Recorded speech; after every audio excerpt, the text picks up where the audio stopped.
Jordan Wood, who spent the better part of this year running for the U.S. Senate, is changing course and will now seek to be the Democratic nominee in Maine's 2nd Congressional District. There is a need to run a candidate who is committed to accountability, who's committed to be an independent leader in Congress, and that's who I am. The 36-year-old Wood, who grew up in Lewiston, will no longer compete with fellow newcomer Graham Plattner or Governor Janet Mills in the Democratic Senate primary to challenge Republican Susan Collins next year. Instead, Wood is setting his sights on the Republican-controlled House of Representatives. This is a moment of crisis for our country, for our democracy, and for our state.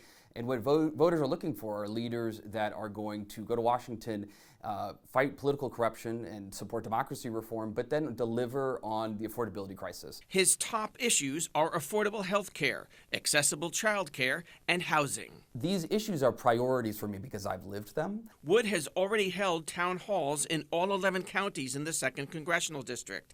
He raised $3.5 million for the Senate run, but burned through $2 million since launching in April. His leftover campaign cash is transferable to the House race. Jared Golden has won the seat 4 times and is not a typical Democrat, renowned for defying party leaders. Wood said he disagreed with Golden being the lone House Democrat to vote with Republicans to avoid the government shutdown.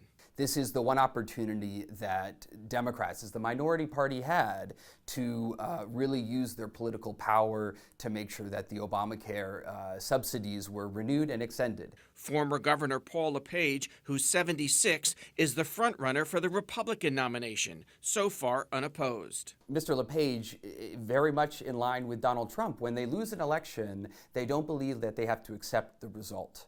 As he pivots to the House race, Wood faces at least one other rival for the Democratic nomination, Matt Dunlop, the 60-year-old state auditor, former Secretary of State and state legislator. But Wood told me he believes voters are looking for the next generation to step up. In Portland, Phil Hirschkorn, News Center, Maine.